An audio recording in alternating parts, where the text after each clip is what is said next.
الله وبركاته. الحمد لله نحمده ونستعينه ونستغفره ونؤمن به ونتوكل عليه ونعوذ بالله من شرور أنفسنا ومن سيئات أعمالنا. من يهده الله فلا مضل له ومن يضلله فلا هادي له. ونشهد أن لا إله إلا الله وحده لا شريك له ونشهد أن محمدا عبده ورسوله صلى الله تعالى عليه وعلى آله وأصحابه وبارك وسلم تسليما كثيرا. أما بعد فأعوذ بالله من الشيطان الرجيم. بسم الله الرحمن الرحيم. خذ من أموالهم صدقة تطهرهم وتزكيهم بها وصل عليهم إن صلاتك سكن لهم والله سميع عليم. وقال الله تبارك وتعالى: ولا تقربوا الزنا إنه كان فاحشة وساء سبيلا. صدق الله مولانا العظيم وصدق رسوله النبي الكريم ونحن على ذلك من الشاهدين والشاكرين والحمد لله رب العالمين. اللهم صل على محمد وعلى آل محمد كما صليت على إبراهيم وعلى آل إبراهيم إنك حميد مجيد. اللهم بارك على محمد وعلى آل محمد كما باركت على إبراهيم وعلى آل إبراهيم إنك حميد مجيد. معزز محترم علماء کرام بزرگان وعمار القرآن প্রিয় মুসল্লিয়ান کرام, আলহামদুলিল্লাহ আল্লাহ রাব্বুল আলামিনের দরবারে অসংখ্য অগণিত শুকরিয়া আদায় করছি, যিনি আমাদেরকে রমাদান মুবারকের দ্বিতীয় জুমাতে, আজকে 13 রমাদান মুবারকের জুমাতে আল্লাহ রাব্বুল আলামিন আমাদেরকে উপস্থিত হওয়ার সৌভাগ্য দান করেছেন। মাগফিরাতের এবং রমাদানের দ্বিতীয় দশকের মধ্য দশকে আমরা অবস্থান করছি। আল্লাহ রাব্বুল আলামিন আমাদেরকে সালাতুল জুমা আদায়ের জন্য সুস্থতার সাথে নিরাপদে মসজিদে আসার তৌফিক দান করলেন। আল্লাহ তাআলা শানুর দরবারে শুকরিয়া আদায় করছি, আলহামদুলিল্লাহ। রমাদান মুবারকের প্রথম দশকটি পেরিয়ে গেছে, আমরা দ্বিতীয় দশকে আছি। আজকে দ্বিতীয় দশকের তৃতীয় দিনে আমরা অবস্থান করছি। দিনগুলো খুব দ্রুত চলে যাচ্ছে। রব্বুল আলামিনের রহমত বরকত আমরা আমাদের জীবনে অর্জন করতে পারলাম। আমরা সিয়াম, কিয়াম, সালাতুত তারাবি, খতমে কোরআন, অসংখ্য ইবাদতের সাথে আমরা সম্পৃক্ত আছি, নিয়মিত ইবাদত করে চলেছি। উদ্দেশ্য হলো আল্লাহকে পাওয়া। আমাদের সমস্ত ভালো কাজের উদ্দেশ্যই হলো আল্লাহ রাব্বুল আলামিনকে পাওয়া, আল্লাহ তাআলার খুশি অর্জন করা, আল্লাহর সাথে গভীর সম্পর্ক স্থাপন করা। এটাই বান্দার জীবনের সৌন্দর্য, বান্দার জীবনের লক্ষ্য এটা, যে আল্লাহকে পেয়ে গেল সে তার জীবনের সফল। আল্লাহকে পাওয়া মানে সে জাহান্নাম থেকে মুক্ত, ফামান যুহজিহা আনিন নার ওয়া উদখিলাল জান্নাহ ফাকাদ ফাজ। আল্লাহ বলেন যে যাকে জাহান্নাম থেকে মুক্তির সার্টিফিকেট দেওয়া হলো আর জান্নাতে প্রবেশ করিয়ে দেওয়া হলো, জান্নাতের অনুমোদন করা হলো তার জন্য, সে চূড়ান্ত পর্যায়ে উত্তীর্ণ, চূড়ান্ত পর্যায়ে সে সফল, সে কামিয়াব। এমন সফলতা অর্জন সে করেছে যার জীবনে কোনো ব্যর্থতা নেই। এই সফলতার পরে আর কোনো ব্যর্থতা আসে না। এমন সফল জীবন তৈরি করার জন্য আল্লাহ রাব্বুল আলামিন আমাদেরকে দুনিয়াতে পাঠিয়েছেন। বিশেষত রমাদানুল মুবারকের মতো এত মূল্যবান এবং দামি একটি মাস আমাদেরকে দিয়েছেন যেন আমরা সহজেই সফল হতে পারি, সহজেই যেন আমরা আমাদের জীবনের কাঙ্ক্ষিত লক্ষ্যে পৌঁছতে পারি, আমরা আমাদের জীবনের চূড়ান্ত পর্যায়ে উত্তীর্ণ হওয়া, সফলতার সেই পথে আমরা অগ্রসর হয়ে আমরা যেন পৃথিবীর চূড়ান্ত পর্যায়ে অবস্থান করতে পারি, আল্লাহ তাআলাকে পেতে পারি, আল্লাহর দর্শন যোগ্য হতে পারি, আল্লাহকে দেখার যোগ্যতা গ্রহণ করতে পারি, অর্জন করতে পারি। সেজন্য আল্লাহ তাআলা মাস দিয়েছে। 12টি রমাদান আমাদের জীবন থেকে 12টি দিন চলে গিয়েছে। কতটুকু আমরা এই দিনগুলোতে সফল হতে পেরেছি প্রত্যেকেই তার আমল সম্পর্কে জানি। আরবিতে প্রবাদ বাক্য আছে, সাহিবুল বাইত আদরা বিমা ফিহি।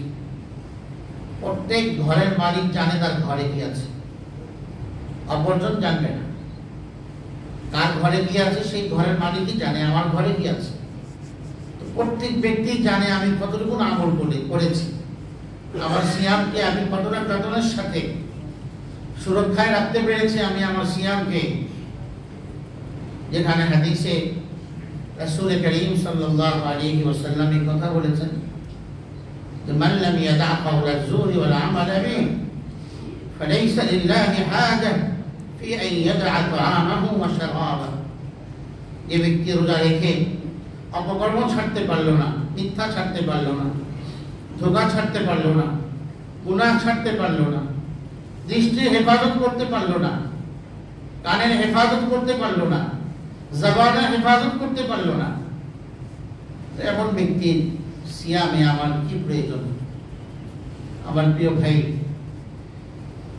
রাসূল করিম সাল্লাল্লাহু আলাইহি ওয়াসাল্লামের এই হাদিস আমাদের সামনে প্রত্যেক দিন রাখা চাই। এবং আমার সিয়াম আমি কতটুকু আমার সাধনাতে আমি আল্লাহকে পাবো সেই চিন্তা ভাবনা করে আমাদেরকে অগ্রসর হওয়া উচিত। মান লাম ইয়াদা কাওলা যুরি ওয়াল আমাল বিহি। রাসূল করিম সাল্লাল্লাহু আলাইহি ওয়াসাল্লাম বলেন এই ব্যক্তির অভুক্ত থাকার কি প্রয়োজন আল্লাহর কাছে, মূল্যহীন তার অবস্থা। যেমন নামাজ, এটা যদি নামাজের মতো না হয়, এটা যেমন আল্লাহর কাছে মকবুল হয় না, কবুল হয় না, গৃহীত হয় না। যাকাত যদি, দান সাদাকা যদি ইখলাসের সাথে না হয়, লোক দেখানো মনোভাবের সাথে হয়, মানুষকে দেখানোর জন্য হয়, সেই দান যেমন আল্লাহর কাছে কবুল হয় না, ঠিক তেমনি ভাবে সিয়াম যদি গুনাহের সাথে হয়, এই সিয়ামও আল্লাহর কাছে কবুল হয় না। এই রাসূল করিম সাল্লাল্লাহু আলাইহি ওয়াসাল্লাম অন্য হাদিসের মধ্যে এই কথা স্পষ্ট বলেছে, রুব্বা সাইমিন লাইসা লাহু মিন সিয়ামিহি ইল্লা আল-জু'। বহু রোজাদার ব্যক্তি অভুক্ত থাকে, রোজা রাখে, রোজার সাইনবোর্ড সে তার সামনে তার নিজের মধ্যে ধারণ করে, কিন্তু এই রোজার দ্বারা তার ক্ষুধা এবং অভুক্ত থাকা ছাড়া তার জীবনে এই সিয়ামের কোনো ফলই আর সে পাবে না। আমাদের রোজাগুলো আমরা কিভাবে রাখছি, আমাদের সিয়ামগুলো আমরা কিভাবে পালন করছি? এটা আমাদের সাধনার মাস, আল্লাহকে পাওয়ার সাধনা। এটা আল্লাহকে পাওয়ার একান্ত করে কাছে পাওয়ার মাস। এটা স্পষ্ট কথা। এই মাসটি আল্লাহ দিয়েছেন আল্লাহকে পাওয়ার। যে যে বয়সের যে স্তরেই হোক আমরা হই না কেন, আল্লাহকে পাওয়ার জন্যই এই মাস। কতটুকু আল্লাহকে অর্জন করলাম, কতটুকু আল্লাহকে খুশি করতে পেরেছি, এই চিন্তা, এই ভাবনা, এই হিসেব নিকেশ যেন প্রতিদিন প্রতিনিয়ত আমাদের মধ্যে থাকে। আজকে মানুষ রোজা রেখেও বহু মানুষ গুনাহে লিপ্ত। রোজা রাখছি ঠিক, কিন্তু চোখের গুনাহে সে লিপ্ত। সারাদিন সে চোখ দিয়ে গুনাহ করছে। চোখের গুনাহের এতটাই ভয়ঙ্কর ফিতনা এই চোখের গুনাহ যে 7 বছরের একটি আসিয়াকে অকাতরে জীবন দিতে হয়েছে চোখের গুনাহের কারণে। চোখের গুনাহে লিপ্ত থাকার দরুন একজন কামুক ব্যক্তি, ছোট্ট একটি মাসুম বাচ্চা, নিষ্পাপ 7 বছরের একটি মেয়ে, সেও কামুক পুরুষের হাত থেকে রেহাই পায়নি। কেন? কুদৃষ্টির ফিতনায় আক্রান্ত হওয়ার কারণে। একটা মারাত্মক গুনাহ এটা, যে আমার জীবনের সমস্ত ইমানের স্বাদকে নষ্ট করে, ইমানি নিষ্ঠতাকে নষ্ট করে দেয়। এটা এত ভয়ঙ্কর গুনাহ। আমার সিয়াম সাধনাকে নষ্ট করে, আমার সিয়ামকে কলুষযুক্ত করে, আমার সিয়ামের মধ্যে গুনাহের আচর সৃষ্টি করে, আমার সিয়ামের মধ্যে গুনাহের দাগ ফেলে দেয়। গুনাহ এত ভয়ঙ্কর জিনিস। গুনাহ মানুষকে আল্লাহ থেকে অনেক দূরে সরায়। গুনাহ মানুষকে সাফল্যের পথে বড় বাধাই হচ্ছে গুনাহ। মুমিনের সাফল্যের পথে সবচেয়ে বড় বাধা হচ্ছে গুনাহ। সবচেয়ে বড় বাধা গুনাহ। ঈমানের হেফাজত থাকে না, ঈমানকে নষ্ট করে দেয়। ঈমান এমন এক বিপ্লবের নাম, আপনারা শুনেছেন তো কালকে তারাবিতে মুসা আলাইহিস সালামের সাথে যে জাদুকর গুলো মুসা আলাইহিস সালামের মধ্যে ঈমান এনেছেন, ফিরআউনের পক্ষ থেকে অনেক ধমকি ত্রাস সৃষ্টি করেছে ফিরআউন। তোমাদের হত্যা করব, জড়িয়ে মারবো, তোমাদেরকে শরীরে চড়িয়ে মারবো, বিপরীত দিক থেকে হাত পা কেটে দেব। ঈমানের বিপ্লব, ঈমানের মিষ্টতা এত বেশি অর্জন করে ফেলেছে জাদুকররা, নতুন মুসলমান হয়েছিল। দায়িত্বহীন কণ্ঠে ঘোষণা দিল, ইন্না আমান্না বিরাব্বিনা লিয়াগফিরা লানা খাতায়ানা। ঈমানের সামনে কোনো পরাশক্তি, কোনো জালিমের কোনো থ্রেট, কোনো হুমকি ধামকি ঈমানদারের সামনে চলে না। ঈমান যখন অন্তরে পতিত হয়, গেঁথে যায়, ঈমানের বিপ্লব, ঈমানের মিষ্টতা, হালাওয়াত এত বেশি হয়, আল্লাহ ছাড়া তার সামনে আর কোনো কিছুই থাকে না। জাদুকরগুলো স্পষ্ট কথা বলেছে, আমরা তো আমাদের রবের প্রতি ঈমান এনেছি, হাকিকি রবের সন্ধান পেয়ে গিয়েছি আমরা। এতদিন তোমাকে রব মনে করতাম ফিরআউন, আসলে তুমি তো রব নও, তুমি রব ছিলে না। সত্য রবের সন্ধান যখন আমরা পেয়ে গিয়েছি, সেই রবের প্রতি ঈমানের জায়গা থেকে এক চুল পরিমাণও আমরা নড়বো না। হাজারো কথা বলো তুমি, ইন্নামা তাকদি হাদিহিল হায়াতুদ দুনিয়া, তোমার সবকিছু দুনিয়া কেন্দ্রিক হবে। আখিরাত তুমি আমাদেরকে মরতে পারবে, আমরা মরে যাব, একটুকুনি তোমার ক্ষমতা শেষ। কিন্তু এরপরে এক অনন্য জীবন আমাদের সামনে আসবে, মনোরম এক জীবন আমাদের সামনে, এই জীবন আমাদের জন্য অপেক্ষা করছে। ইন্না আমান্না বিরাব্বিনা লিয়াগফিরা লানা খাতায়ানা আল্লাহু খায়রুম আরফা। তুমি তো এখানেই শেষ, তুমিও শেষ, তোমার দুনিয়াও শেষ, কিন্তু রব্বুল আলামিন তো তোমার চেয়ে অনেক অনেক বেশি শ্রেষ্ঠ। আল্লাহু খায়রুম আরফা, আল্লাহ স্থায়ী, আল্লাহ বাকি থাকবে। যে আল্লাহ বাকি, সে আল্লাহর সাথে সম্পর্ক করা উচিত। দুনিয়ার অস্থায়ী সম্পদের প্রতি প্রাচুর্যের মোহে পড়ে আখিরাতকে নষ্ট করা, আল্লাহকে ভুলে থাকা, এটা বোকামি। বলছিলাম যে গুনাহ, রোজা অবস্থায় বহু মানুষ সমাজে গুনাহ করে, রোজা অবস্থাতেও সে ঝগড়া করছে। অথচ রমজানের যে শিক্ষা, যে আবেদন, রমজানের যে আহ্বান, সেই আহ্বান তার কারণে কখনোই পৌঁছে না। সে অন্যদের মতো রোজা রাখছে, রোজার স্বরূপ তার মধ্যে আছে, কিন্তু হাকিকত তার মধ্যে নেই। রোজার যে তাৎপর্য, রোজার যে শিক্ষা, রমজানের মধ্যেও সারা দেশে জিনা ধর্ষণের যে প্রকোপ বেড়ে গিয়েছে, মাসুম ছোট্ট শিশু, নারী, কন্যা শিশু পর্যন্ত নিরাপদ, এমন এক বিশৃঙ্খল পরিবেশে আমরা অবস্থান করছি। এতটা উদ্বেগের সাথে সারা দেশে এতটা নির্লজ্জতা, সারা দেশ আজকে লজ্জিত, সারা দেশ শোকে কাতর। এক ছোট্ট মাসুমের আসিয়া, আল্লাহ তাকে আসিয়া রাদিয়াল্লাহু আনহার সাথে তার জান্নাত করুন, আমিন আমিন। আল্লাহ তার এই মৃত্যুকে শহীদ মৃত্যু হিসেবে কবুল করেন, আমিন। এটা শুধু ধর্ষণ নয়, একে হত্যা করা হয়েছে, হত্যা করা হয়েছে, ধর্ষণ এবং হত্যা একসাথে হয়েছে। বাবার হাতে মেয়ে নিরাপদ নয়, কতটা লজ্জার কথা এটা। বাবা হিসাবে আমি লজ্জিত, বাবার কাছে তার মেয়ে নিরাপদ নয়। এমন কুলাঙ্গার বাবা এদেশে আছে যাদের হাতে তাদের মেয়ে দিন দিন ধরে ধর্ষিত হয়ে আসছে, ধর্ষিতা হয়ে আসছে।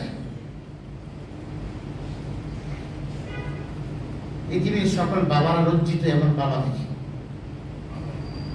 এমন এক দুরবস্থায় আমরা উদ্বেগের সাথে জীবন পার করছি। এই এত বেশি বেড়ে যাওয়ার কারণ জিনা, ব্যভিচার, আল্লাহ তাআলা এটা শুধু ধর্ষণ হলেই জিনা হয়, পরস্পরে যদি নিজেদের সম্মতিতে এটা করে এটাও তো ব্যভিচার। ইসলামের দৃষ্টিতে শুধু ধর্ষণের বিচার নয়, ধর্ষণ তো মারাত্মক অপরাধ। সম্মতিক্রমে দুজন ছেলে মেয়ে তারা যদি এই কাজ, এই জঘন্য কাজে লিপ্ত হয়, এটাও ব্যভিচার। এ ব্যাপারে পারপাসে শাস্তি রয়েছে ইসলামে, এটাকেও বন্ধ করতে হবে। এক শ্রেণীর লোক শুধু ধর্ষণ বন্ধের আবেদন করে, জিনা ব্যভিচার বন্ধের আবেদন করে না। এই আওয়াজ এই কণ্ঠ তুলে না যে না, জিনা ব্যভিচার সহ ধর্ষণ সবকিছু বন্ধ করতে হবে। তারা ধর্ষণের বিপক্ষে, জিনা ব্যভিচারের বিপক্ষে নয়। অথচ উভয়টা সামাজিকভাবে সমাজকে নষ্ট করার জন্য, অবহিত করার জন্য কত বড় এক জঘন্য কাজ এটা। এবং আল্লাহ রাব্বুল আলামিন তো শুধু ধর্ষণ বা জিনা ব্যভিচার নয়, যে সমস্ত পরিবেশ, কাজ, উপকরণ, উপসর্গ জিনা ব্যভিচারের দিকে, ধর্ষণের দিকে মানুষকে নিয়ে যায়, সেগুলো থেকেও বাঁচতে বলেছেন। ওয়ালা তাকরাবুজ জিনা, তোমরা জিনার কাছেও যেও না। জিনা তো করার সুযোগই নেই, কাছে যাওয়ার জন্য যেগুলো উপকরণ আছে, মাধ্যম আছে, সেগুলোকে পর্যন্ত ইসলাম বন্ধ করতে বলেছে। ওয়াসাআ সাবিলা ইন্নাহু কানা ফাহিশা, এটা কুপথের আচরণ, এটা অশ্লীলতা। সবচেয়ে বড় জিনা ব্যভিচার সমাজে প্রকাশ পাওয়ার বড় কারণ হচ্ছে মিডিয়ার অশ্লীলতার বৃদ্ধি। মিডিয়ায় অশ্লীলতার বৃদ্ধি, পর্ন সাইটগুলো ওপেন করে রাখা, যেগুলোতে ছেলে মেয়ে এদের নৈতিক অবক্ষয় হচ্ছে, যুবক যুবতীদের অবক্ষয় হচ্ছে, নৈতিকতার অবক্ষয় হচ্ছে, আখলাক নষ্ট হচ্ছে। এই অশ্লীলতার কারণে বিভিন্ন অ্যাড ইত্যাদি রাস্তার মোড়ে মোড়ে নগ্ন অ্যাড, অশ্লীলতার প্রচার করছে, প্রমোট করছে। এগুলো জিনা ব্যভিচারকে বাড়িয়ে দিয়েছে। ইন্নাল্লাযীনা ইউহিব্বুনা আন তাশিয়া আল ফাহিশা, যারা অশ্লীলতার প্রসার করে তারা আল্লাহর দৃষ্টিতে অত্যন্ত ঘৃণিত। দুনিয়াতে আল্লাহ তাদের শাস্তির কথা বলেছে। বড় একটা কারণ হচ্ছে এটা, ইসলামী মূল্যবোধের অভাব পরিবারের মধ্যে, যে কারণে এই ধরনের কাজ হচ্ছে। যেখানে জিনা, ব্যভিচার, ধর্ষণ হচ্ছে, বিচারহীনতা, বিচার বিভাগের বিচারের দীর্ঘসূত্রিতা, এগুলো কারণ জিনা ব্যভিচার বৃদ্ধি পাওয়া। ইসলামের বিধানকে তোয়াক্কা না করা, এটা আল্লাহর বিধান, তোয়াক্কা না করা, অবাধ রিলেশন, অবাধ মেলামেশা ছেলে মেয়ে।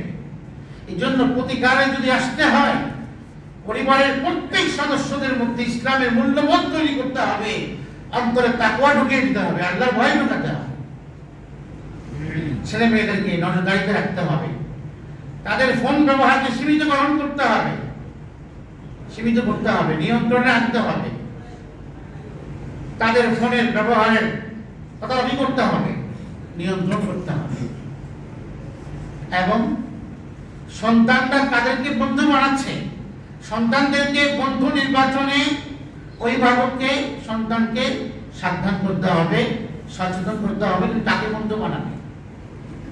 ছেলের জন্য মেয়ের বন্ধু হওয়ার সুযোগ নেই ইসলামে, মেয়ের জন্য ছেলে বন্ধু থাকার সুযোগ নেই। কিন্তু আমরা অনেকেই এগুলো খুব হালকা করে দেখি। মেয়ের বন্ধু আছে, এটাকে খুব হালকা করে দেখছি, ঠুনকো বিষয় মনে করছি। ছেলের মেয়ে বন্ধু আছে, খুব এটাকে মামুলি বিষয় মনে করছে। আমাদের অনেকেই এরকম মনে করে। ইসলামের বিধানের তোয়াক্কা না করা, এটা অনেক বড় অপরাধ মুসলিম হিসেবে। এগুলোর প্রতিকার, জিনা ব্যভিচার বন্ধ করতে হলে সারা দেশের সমাজকে অশ্লীলতার যত বিষয় আছে এগুলোকে রোধ করার ক্ষেত্রে সামাজিকভাবে প্রয়োজনীয় পদক্ষেপ গ্রহণ করতে হবে। যদি আমি জিনা ব্যভিচারকে সমাজ থেকে বিতাড়িত করতে চাই, বন্ধ করতে চাই অশ্লীলতাকে, এগুলোর বিরুদ্ধে আমাদের প্রয়োজনীয় পদক্ষেপ গ্রহণ করা চাই। মুসলিম কমিউনিটি এগুলোর পদক্ষেপ গ্রহণ করবে। সর্বোপরি আল্লাহর শাস্তি যদি কার্যকর করা হয় তাহলে এটা তো এমন এক শাশ্বত বিধান ইসলামের, 90 দিন লাগে না। যেখানে ধর্ষণের স্বীকারোক্তি আছে, ধর্ষক গ্রেফতার হয়েছে, সব প্রমাণ ইত্যাদি সবকিছু উপস্থিত, সেখানে শাস্তি কার্যকর করার জন্য 90 দিনের প্রয়োজন কেন? ইসলামের বিধান তো এটা। এই সব কিছু যখন প্রমাণ প্রতিষ্ঠিত হয়ে যাবে, আর সবচেয়ে বড় তার স্বীকারোক্তি তো অপরাধীর সবচেয়ে বড় প্রমাণ। অপরাধীর স্বীকারোক্তি সবচেয়ে বড় প্রমাণ। তার এই প্রমাণ যখন সামনে আসে, রাসূল কারীম সাল্লাল্লাহু আলাইহি ওয়াসাল্লাম যে সাহাবায়ে কেরামের অনেকের থেকে এরকম জিনা হয়ে গিয়েছিল, তো সেই জিনা তাওবা এমন ভাবে করেছেন, তাওবাগুলো আল্লাহর কাছে কবুল হয়েছে। প্রমাণ প্রতিষ্ঠিত হওয়ার পরে রাসূল কারীম সাল্লাল্লাহু আলাইহি ওয়াসাল্লাম ইসলামের শাস্তি কার্যকর করতে, আইন কার্যকর করতে বিন্দু পরিমাণ কার্যক্রম করেন নাই। এটা ইসলামী আইনের শাশ্বত বিধান। সবকিছু প্রতিষ্ঠিত হওয়ার পরে কেন শাস্তি হবে না? কেন দীর্ঘসূত্রিতা? এগুলো শাস্তিকে এক ব্যক্তি ডেয়ারি স্টারের আশফাক তার এক কাজের মেয়ে 8 বছরের দর্শন করে 8 পা ফেলে দিয়েছে, হত্যা করেছে, এখন সে জামিনও পেয়ে গিয়েছে। কোথায় বিচার? দর্শকের তো বিচার হলো দেশে। ইসলামের বিচার একটা যদি প্রতিষ্ঠিত হয়, খোদার কসম করে বলি, এই দেশ, এই সমাজ দর্শক মুক্ত হবে। একটা বিচার করুন ইসলামের আইনের আলোকে। যদি অবিবাহিত হয়, সবার সামনে উন্মুক্ত স্থানে 100 বেত্রাঘাত করা হোক। আর যদি বিবাহিত হয়, তাহলে পাথর মেরে তাকে হত্যা করার বিধান ইসলামে আছে। পাথর মেরে তাকে হত্যা করা হোক, তার শাস্তি মৃত্যুদণ্ড। বিবাহিত পুরুষ নারী যদি জিনায় লিপ্ত হয়, তাহলে তার শাস্তি হলো মৃত্যুদণ্ড, পাথর মেরে হত্যা করা। একজনের ক্ষেত্রে বিচার কার্যকর করলে সমস্ত কামুক পুরুষেরা সোজা হয়ে যাবে, সচেতন হয়ে যাবে, আর একটু পথে পা বাড়াবে না। কেন আল্লাহ কিসাসের মধ্যে বলেছেন তোমাদের জন্য জীবন আছে, ওয়ালাকুম ফিল কিসাসি হায়াত। হত্যার বদলে হত্যা, অন্যায়ভাবে খুন করলে তাকে হত্যার বদলে হত্যা করতে হবে। এই যে কিসাস, এই বিধানের ব্যাপারে আল্লাহ বলেছেন কিসাসই তোমাদের জীবন। একজন ব্যক্তিকে হত্যা করলে আর তার আবার এটা আমাদের জন্য জীবন হয় কি? একজন মানুষকে হত্যা করতে যেমন রব্বুল আলামিন বলেছেন, আপনারা কোরআনে কারীম শুনেছেন, মান আহইয়াহা ফাকান্নামা, যে ব্যক্তি একজন মানুষকে জীবিত রাখলো, সে সারা দুনিয়ার মানুষকে জীবিত রাখলো। আর একজন মানুষকে হত্যা করা মানে সারা দুনিয়ার মানুষকে হত্যা করা। মানুষ এত দামি আল্লাহর কাছে, অন্যায়ভাবে হত্যা করার কোনো সুযোগ নেই, অনেক বড় কবিরা করা। এবং এই ব্যক্তি নিহত ব্যক্তি সকল গুনাহগুলো ট্রান্সফার হয় খুনি ব্যক্তির আমলনামায়। ওয়ালাকুম ফিল কিসাসি হায়াত ইয়া উলিল আলবাব, আল্লাহ জ্ঞানীদেরকে সম্বোধন করেছে। যাদের জ্ঞান নেই, মাথা নেই, তারা তো বুঝবে না। যারা জ্ঞানী, যারা জ্ঞানকে কাজে লাগায়, তাদেরকে সম্বোধন করে আল্লাহ বলেছেন তোমাদের জন্য জীবন আছে কিসাসে, হত্যার বদলে হত্যার আইনের মধ্যে। লাআল্লাকুম তাকুন বলেছেন আল্লাহ তাআলা। এই আইন প্রতিষ্ঠিত হলে দেশে, রাষ্ট্রে, সমাজে, তাহলে তোমরা এই ধরনের জঘন্য গুনাহ থেকে বেঁচে থাকার ব্যাপারে সতর্ক হবে। লাআল্লাকুম তাত্তাকুন, বেঁচে থাকতে পারবে।